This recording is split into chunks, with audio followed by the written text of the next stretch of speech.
Bienvenidos a La Ventana. Soy Rafael Tirado Rico y este es mi podcast.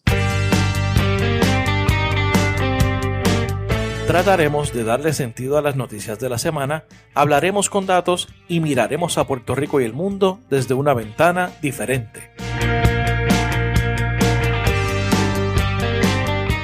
Bienvenidos al episodio número 14 de La Ventana. Gracias a todos siempre por la sintonía. Esta semana tenemos de invitada a Julia Salazar. Ella es colombiana y aspirante en primarias por el Partido Demócrata a la candidatura del senado estatal de Nueva York por Brooklyn.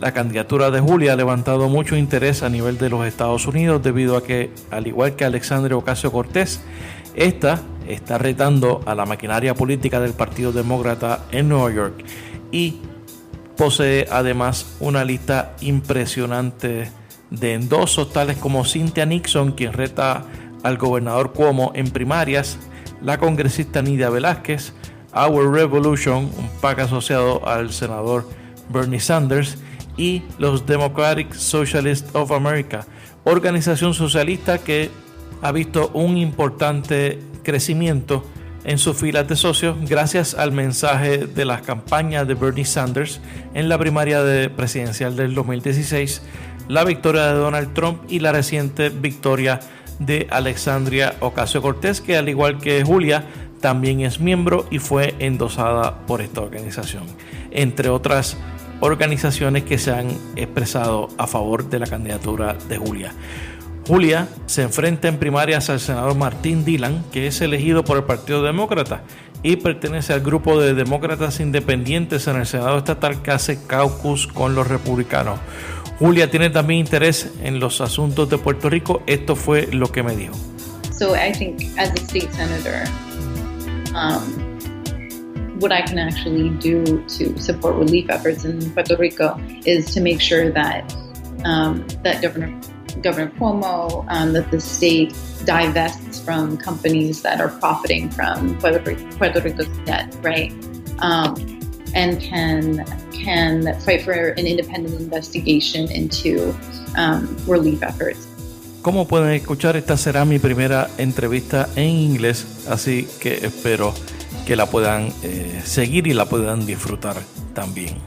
Julia Salazar es otra de esas candidatas que debemos de seguir y debemos respaldar tanto los puertorriqueños que viven en el Brooklyn como los puertorriqueños que vivimos acá en la isla. Para más información sobre su candidatura puedes visitar juliaforsenate.com. La Ventana se publica todos los viernes. Suscríbete en tu app favorito y recuerda dejar tu review, comentario o sugerencia y darnos un rate de 5 estrellas para que otras personas también nos puedan encontrar. También podemos continuar nuestra conversación en las redes sociales. Búscame como Rafael Tirado Rico y dale like a mi página en Facebook. Sígueme en Twitter en @rtirado y búscame también en Instagram como rtirado. Te invito también a que sigas y leas mi blog titulado Así las cosas, que publico todos los martes a través de la plataforma del nuevodia.com, en donde analizo los temas y asuntos de la semana desde mi particular punto de vista. Ahora los dejo con la entrevista a Julia Salazar. Julia Salazar, bienvenida a La Ventana. Muchas gracias. Your story is like the story of many migrant families. You're a daughter of Colombian immigrants. Mm-hmm. Talk to me about that story. Definitely. So my parents met in New York. My father immigrated to the States from Colombia, and they actually moved back to get married. Shortly after that, my brother and I were born. And my mom and my dad were conflicted about whether to raise us in Colombia or the U.S. My mom wanted to return to the U.S. And so ultimately my mom raised my brother and I as a single mother in the United States. Both she and my father came from a very working class background. My dad didn't finish high school. He became a cargo pilot, and my mom worked as she was a flight attendant at the time, but didn't have a college degree. So she she really struggled to fully financially support my older brother and me when we were growing up. Okay. I started working when I was 14, bagging groceries in a grocery store and worked in the service industry through high school. And then I went to college at Columbia in New York City, and lived in Harlem, worked as a domestic worker, cleaning houses, taking care of kids as a nanny for a family. And it was actually then, as a young adult, that I had my first experience with community organizing and fighting for my community. I lived in a building that was run by an abusive and neglectful landlord management company. Yeah, and that was your first involvement in social activism. You staged a strike rent. Talk to me about that. Yeah. So we ended up organizing a rent strike. What happened was the management company wasn't heating the building adequately in the winter. They refused to make urgent repairs that we needed in order to just have livable conditions. And I talked to my neighbors and my roommates, and we were scared, but we had exhausted all of our options and trying to communicate with the management. And finally, I said, let's legally withhold our rent until they finally meet our demands. And so we withheld our rent for 3 months and ultimately went to housing court with the management company and won concessions from them. We didn't have to pay rent for the time that they'd refused to make repairs, and then they were forced by the city to make the repairs that we needed. But then I also I didn't live in a rent-stabilized apartment, so I was... What do you mean by stabilized rent? Yeah, so about half of all apartments in New York City at this point, it used to be much more, but about half of them at this point are rent-stabilized, meaning that there's a limit every year, on how much, if at all, the landlord is able to raise the rent. So because my apartment was not rent stabilized, they were able to raise it to a completely unaffordable rate and push us out. Okay. And that's the problem, that it's become much more severe since then. This was several years ago, but since then, for tenants, especially where I now live in North Brooklyn, where I've been for the last 4 years, it's a really serious problem for families and tenants. You said earlier that you started working at 14th in various jobs. Talk to me about that, and why did you have to work at that age? Do you have to help paying the bills and with the expenses for your family, right? Yeah, absolutely. My mom was struggling. My brother and I were on reduced lunch. We're kind of supported by social programs like Social Security, and it was really important that I start working as early as I could. So when I was 14. So you went to Columbia University. What did you study there? Middle Eastern history. Yeah. Okay, that's interesting. Yeah. So what did you decide to study Middle Eastern history of all things? Yeah, it's a good question. I sort of switched around. I was really fascinated by history, it was a really big department at Columbia, so there were a lot of opportunities to kind of explore what region and period I wanted to study. I also I'm Sephardi. My father's family is they all live in Colombia, but originally from Spain or North Africa via Spain. Okay. And I was really interested in that history. There's an important Middle Eastern community in Colombia. Is that part of the reason why you decided to study Middle Eastern history? Yeah, it definitely sparked my interest. We weren't a part of that community. My father's family, I think, had really, assimilated into Colombian mainstream, I guess, Colombian society. but I knew that they had a Sephardi history, and I was interested in exploring that, and am definitely still interested in the immigration of Middle Eastern communities, whether from Lebanon, the Levant, throughout the Middle East to South America. So how do you get into politics, having been studying Middle Eastern history? Because you can do you could have done any other things because that's not a typical background for a person to get into politics. What happened to you? Yeah, I think it came for me from community organizing. So beginning with the tenant organizing that I started with. You were a student by then, or you went? Yeah, I was still a student. Okay. It was nearly finished with school, and so after that, all of the work I did, I was a writer, an editor. I was a teacher, an administrator. Like I did work that basically was for me just to sustain the unpaid organizing that I was doing for a while. So for the last few years, I've actually focused on police accountability work and criminal justice reform.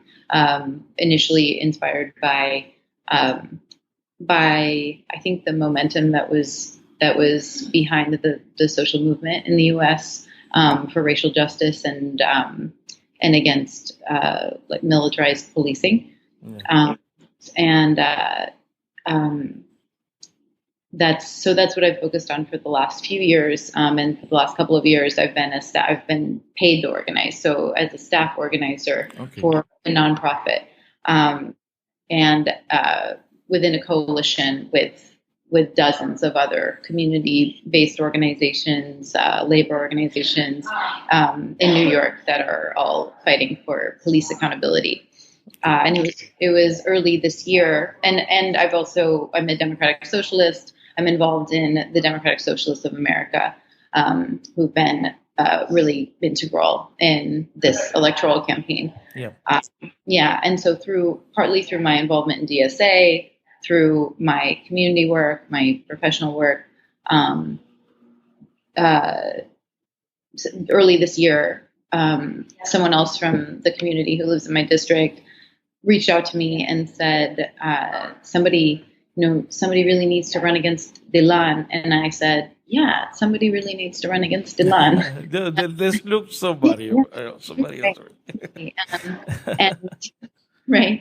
And he said, yeah, we'll talk about it. Right. And so he came over to my house one day while I was doing laundry, and he made the case for the race for the district. And I said, yeah, great. Yeah, I'm on board. And then he made a case for me to run as the candidate. And at first I said, no. No, not me. Yeah, no. So I just I hadn't considered it before. I was very surprised. I didn't have political ambitions. Sort of like you said, that my background didn't, I always assumed that politicians, my image of a politician, a successful politician in the U.S. was somebody with a law degree, or perhaps a master's in public affairs, or somebody who had those the people that got us in this mess that we're living in right now, the lawyers and the people with that kind of background. We need people with diverse background like yours. Yeah. And, over the last couple of years, I've done a lot of legislative advocacy at the city and state level around police reform. And we were always, fellow advocates, we were always saying, it's a shame that many of these legislators don't have like community organizing background, because it does give you some really unique skills that you don't anticipate about how to negotiate with people, and also how to move people and motivate people, including potentially fellow legislators, how to caucus with people, and actually move things forward. But I hadn't really looked at it that way in that moment. My friend tried to persuade me, and I said, let's talk to other people in the community. I bet that we can find a strong candidate. And as I talked to more and more people, their response was always, but why don't you run? And so finally, after a couple months, I deliberated on like a daily basis. Some days I thought, yeah, we have to running, then I'm not. yeah. And then It's a, yeah. it's a fascinating process. Yeah. Every day I felt different about it. And then finally, I just thought, we can't wait another 2 years. Our rent laws are expiring next year. So if we don't have a strong advocate in the state Senate for tenants, not least on other issues as well, healthcare, on community safety, criminal justice reform, then it's another 2 years at least. Our state Senate 2-year terms. Okay. It's at least another 2 years that hundreds of thousands of people who live in this district are not going to have a true representative at the state level. And so you're a member of the Democratic Socialists of America. You actually pay fees for it. What's that? You actually pay fees to be a member of it. When was the moment that you realize, okay, I'm a socialist. This is where I am, and how's that process related to your experience as a Latina woman in New York? Yeah, I think when my parents were younger, they had more progressive politics than they did by the time my mom was raising me. They moving to the U.S., they developed, but both, I think, from their like class experience, they both had a chip on their shoulder. Sort of developed this like bootstraps mentality and more reactionary conservative politics that had informed just like my limited political worldview as I was growing up. We weren't a political family, so to speak. We weren't activists. I don't think we just like didn't really have the capacity to be. But then when I went to college, I was suddenly, after going, coming from a place with not a lot of resources, and going to a public school, and then going to Columbia University, which is like an elite school with a lot of people who have had who come from enormous wealth, who've had the resources to really succeed their entire lives. I think that was a component of it, was sort of developing a class consciousness that I didn't previously really have. And additionally, receiving a political education just in the classroom, reading Marx. I think also learning more about social movements in Latin America and in Colombia as well. But I think part of it was just thinking about my own situation. Even as I was exposed to like Fox News growing up, like on this little TV in our kitchen, right? Right. Or like conservative talk radio. And so I would hear their, policy platform, and it was sort of normalized to me. It was always puzzling to me because as a teenager, I remember we received like Social Security checks in the mail, right? Like we were supported, at least in part, by welfare. And so it didn't make sense. It seemed against my own self-interest to reject social programs, and to reject an ideology that supported, everyone being cared for, empowering the working class. Like it seemed counterintuitive to me. So then, by the time I was a college student, I think it was, I think part of it was politicians like Bernie Sanders who talked about democratic socialism in a way that just made sense. That was more than just, I think before I saw a longtime U.S. politician, identifying as a democratic socialist, I thought that I thought of socialism in more like utopian terms, Okay. like this a vision of a society that we just like is totally out of reach under, in the present capital circumstances. Yeah. Mm-hmm. Yeah, definitely. Like but it's interesting because you're self-described socialist in the capitalism capital of the world, which is New York. Mm-hmm. So, Yeah.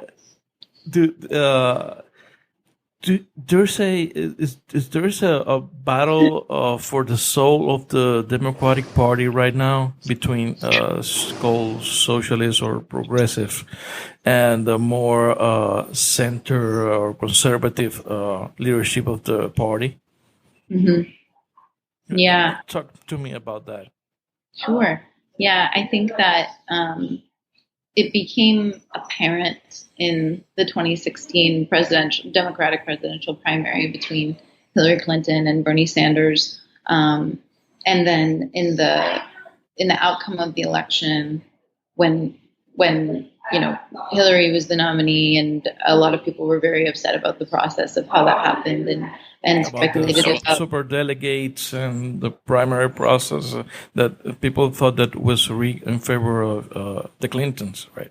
Yeah, absolutely. That there was corruption within the DNC, and then with Trump's presidential election, I think people were really just completely disillusioned with the Democratic Party and their failure to win. Like the fact that Hillary Clinton's campaign lost the state of Michigan is just like was really shameful, I think, to a lot of people, and some of the reporting that came out afterward about people in Detroit, places that have always consistently had a higher turnout than they did in this election, and also who usually vote for Democrats. They said that the Clinton campaign was virtually absent. Essentially, the narrative and like sort of the post-mortem of the election, people were saying that the Democrats had really abandoned, just completely stopped trying to even appeal to the working class, and I think had this sort of elitist attitude about that they can win elections, and it is rooted in, I think, like a bourgeois liberalism, in a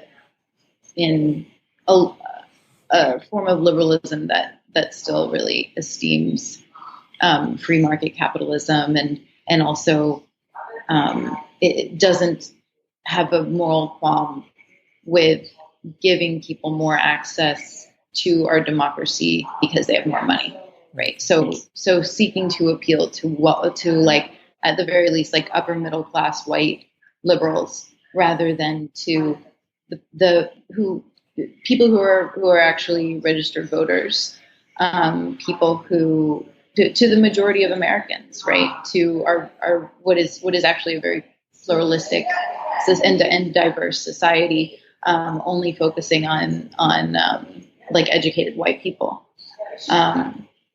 which is definitely the elites. Yeah. Yes. Mm-hmm. Yes. And that. So in the immediate outcome of Trump's election, the DSA, as well as some other organizations, some of whom do more like direct services, and people were really, for good reason, concerned about being deported, about being discriminated against, whether as immigrants or just as people of color, regardless of their citizenship status. There was a lot of support for those organizations and their work, but also there was this like exponential surge in new members into organizations like the Democratic Socialists of America. And I had been a DSA member, but was not active. Okay. I joined ESA via a Jacobin reading group, so like Socialist Magazine, meeting other young socialists, lefties in Brooklyn, and it was through the surge after Trump's victory that I think I was activated to be a part of this movement that wouldn't just change the Democratic Party, because I don't see that as a primary goal. Okay. Perhaps a secondary goal, insofar as it is strategic and in fact democratic. But the primary goal being to build to build a robust left social movement in the United States, because it was abundantly clear at that point that the Democratic Party couldn't do that, and wasn't interested in doing that. So why run in a Democratic Party primary instead of running as an independent or a third-party candidate? Yeah, I think if I lived somewhere else in the U.S., I would at least consider running as a third-party independent. But in my district, it is overwhelmingly, the vast majority of registered voters are Democrats, and we have closed primaries. So people, basically the effect of it is that it makes it very difficult to break from the two-party system, and for voters, more so for voters to break from the two-party system.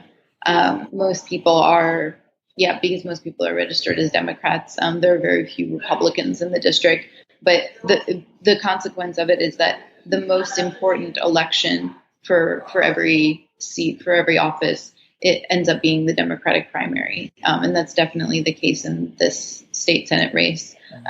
It's highly likely that there will not even be a Republican challenger in the general. But if I had run as a third party candidate, I would basically risk alienating a lot of the voters that we want to represent, working class. It's the district is more than 50% Latino, 21% Black. It's mostly people of color and working class people. So now you're running against Martin Malave Dillon. Where does he stand in the rent and housing market crisis in the district, and why he hasn't done anything to stop it?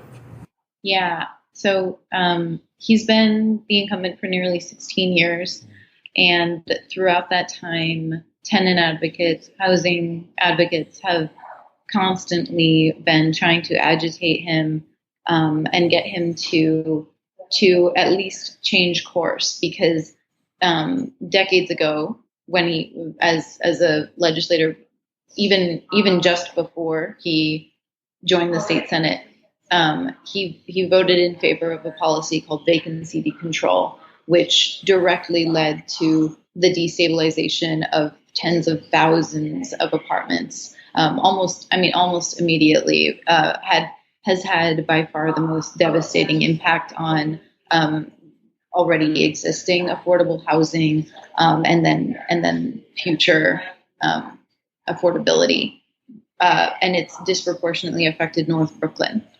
And so this is something that people have been trying to get him to. They told him at the time, community members said, please vote against this, and he pledged to, and then went back on that. And it's very evident that it's because he takes more money from for-profit real estate. Yeah, that's where it's going. Is he taking money from real estate developers, right? Yeah, and it's a shame, because he's a mainstream Democrat, but he has made it very clear repeatedly, both through his absence, relative absence in the district, but also through, the policies that he chooses to support or not support, that he's ultimately accountable to these for-profit developers, who are his biggest donors, rather than to tenants. And it's the consequence of having this hyper capitalistic campaign finance system as well. You recently received two big endorsements, I think, that one from Cynthia Nixon, who's challenging Governor Cuomo. She also endorsed Alexandria Ocasio-Cortez in the evening of her primary with Crowley. And you also received the endorsement of Congresswoman Nydia Velázquez. Two political figures as different as they come. Talk to me about those endorsements. Sure. So both of these endorsements are really valuable to me. Congresswoman Velázquez, she's had a really strong commitment to advocating for the community, for North Brooklyn, Queens. Her district is, of course, a lot bigger, but for New Yorkers, parts of your district, right? It takes parts of your district. Yeah. I think almost my entire district. And she's my congresswoman as well. She is just, I think, she really models what it means to come from very humble beginnings, and also as not as an immigrant, because she's from Puerto Rico, but as we're kind of immigrants, as people. Sometimes treat us as immigrants, and we go through the same problems that you guys go through. Yeah. Because we speak Spanish. We're people of color. Yeah, absolutely. So like, with the caveat, knowing, of course, that citizenship is one thing, but you're still treated as an outsider, and also had the systemic obstacles. This is like you don't belong here. This is for white people only. Yeah, absolutely, and especially as a woman in politics. So I think that she really blazed a trail for young women like me. I growing up had so few role models of like strong Latina leaders, whether they were politicians or not. I still remember when Sonia Sotomayor was appointed to the Supreme Court. I was about to graduate high school at the time. Like, wow. That's right. You're only 27. People need to know that. Yeah. She's awesome. Thank you. Yeah. But I remember when that happened. It's sad, but I was surprised because she's Latina. Like it really was shocking to me. Someone like you that you can look up to, that's great. Yeah. And I remember thinking, I was more cynical about it, I think, when she was appointed. But there's been change since then. And Congresswoman Velázquez, she's been really at the forefront of that. And I think has been a role model for a lot of young women like myself. And so that's, in addition to being a fierce advocate, I really admire her. Cynthia Nixon, of course, is in a very she's not a career politician. She does have a long record of advocacy. When I worked for a labor union, for example, that was representing academic workers, before it was cool, before it was popular for electeds or for public figures to come out in support of the workers, Cynthia Nixon came out really firmly and said that the institution needed to recognize their union and they had the right to bargain. And that was 3 years ago. I think it was long before she considered running. These sorts of things. She has a long record of particularly advocacy for better public education. and she's positioned herself further to the left of, there isn't really a fair comparison, I guess, between Cynthia Nixon and Representative Velázquez, but there is between certainly. No, she speaks volumes about you. Oh yeah, yeah, that's good. Yeah, it's wonderful. Because Cynthia Nixon is running from the left. She's hard on the left, and he's moving the governor toward the left, taking positions. So her primary is also in September, right? Yeah. So same day, all the statewide races. And on the same ballot. So people in my district will go. It's encouraging because it's really it's part of building momentum for progressive female candidates, for progressive, truly left candidates in general, to have an inspiring left candidate like Cynthia Nixon up ballot, and to also be on that ballot challenging Dylan. So I'm very hopeful that voters, who see us cross-endorse each other and see that our platforms are the same, that we both are fighting for rent stabilization across the state, for universal health care, single-payer health care, to fully fund our public schools and colleges. I think that people will then be more likely to vote for both of us, respectively. Why do you think that women are taking a stand right now? Where are they taking the leading roles in this political revolution, if you want to say it in some way? Why is that? Why women?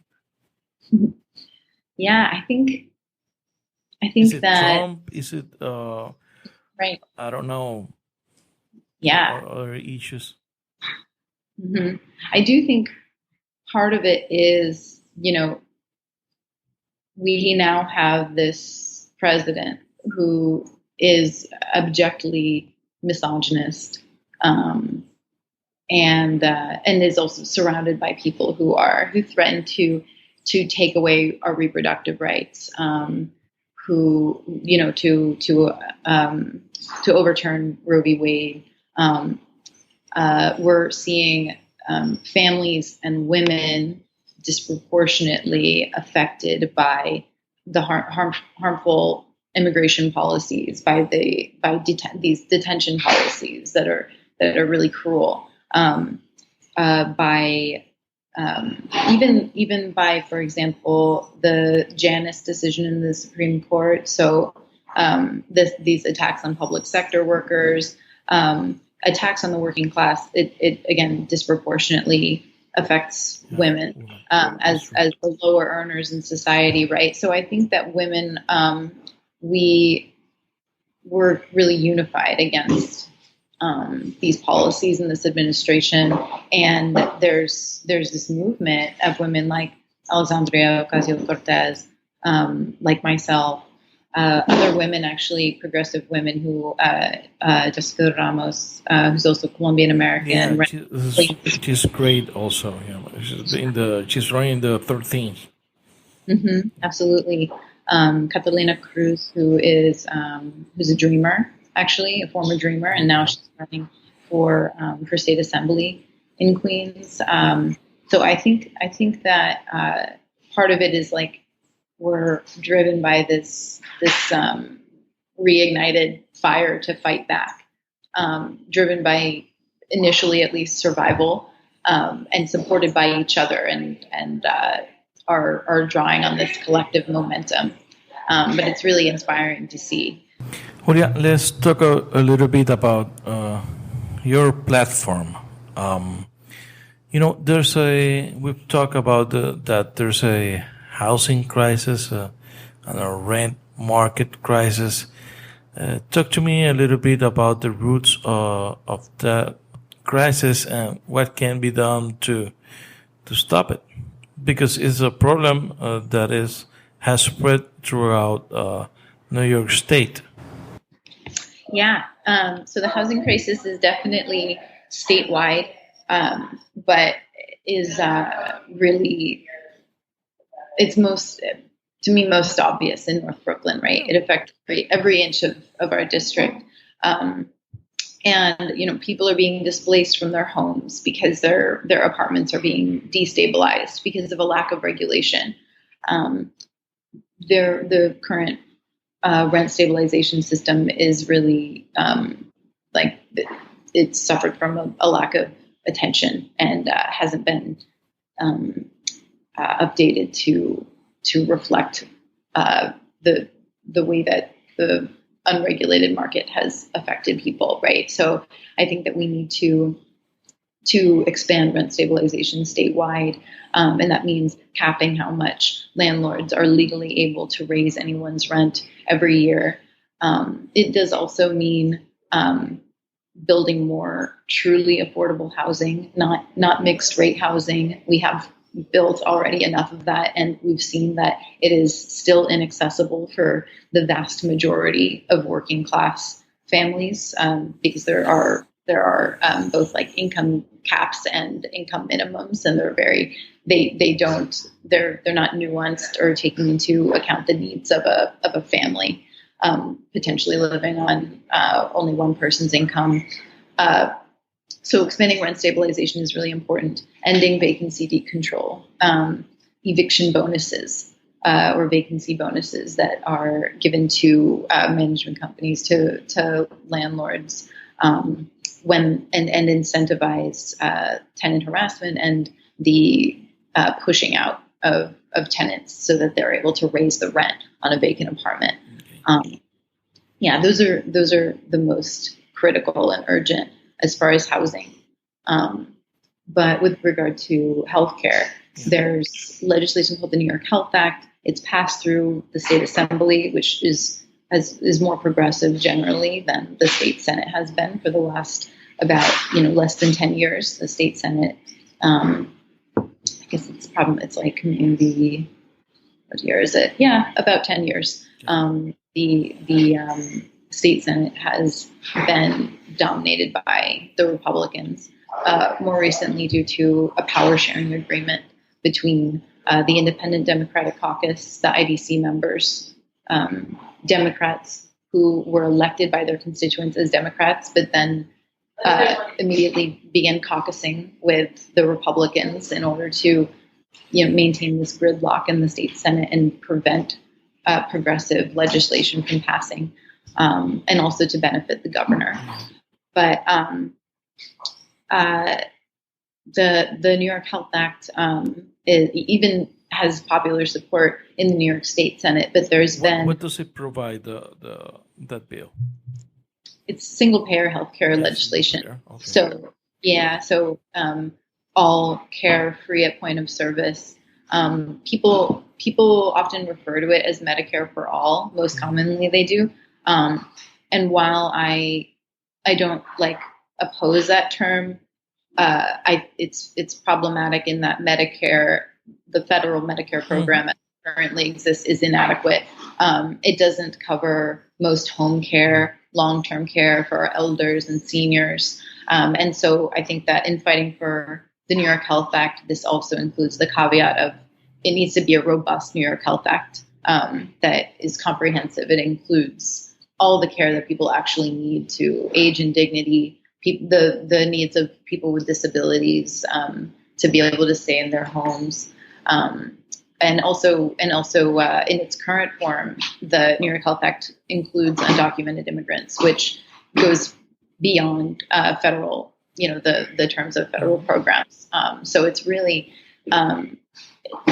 it's legislation that would change the lives of many thousands of New Yorkers. And it's popular legislation, but we need to change the dynamic in the state Senate in order to make that. And you need someone who's willing to fight the insurance companies, which is important.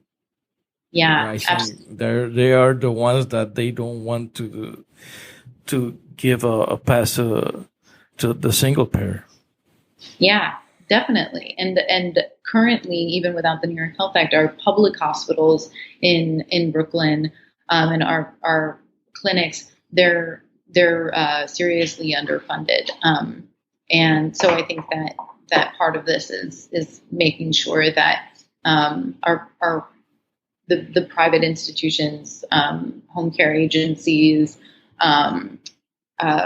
private hospitals, research hospitals, that they aren't continuing to be favored over the hospitals that actually provide the services that people really need and that working class people rely on. Okay. So you're calling for a criminal justice reform? Talk to me a little bit about that.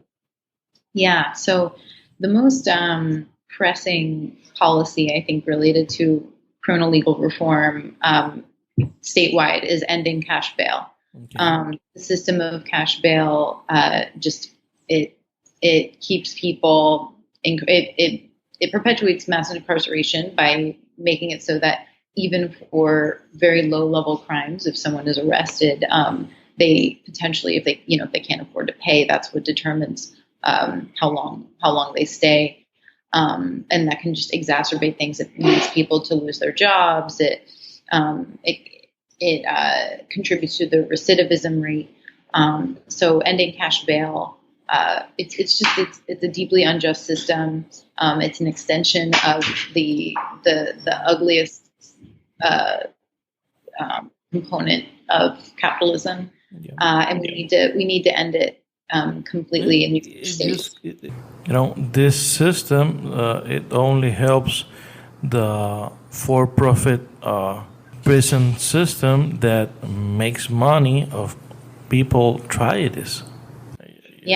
Prisons. System. The incarceration system, the private prisons. Absolutely.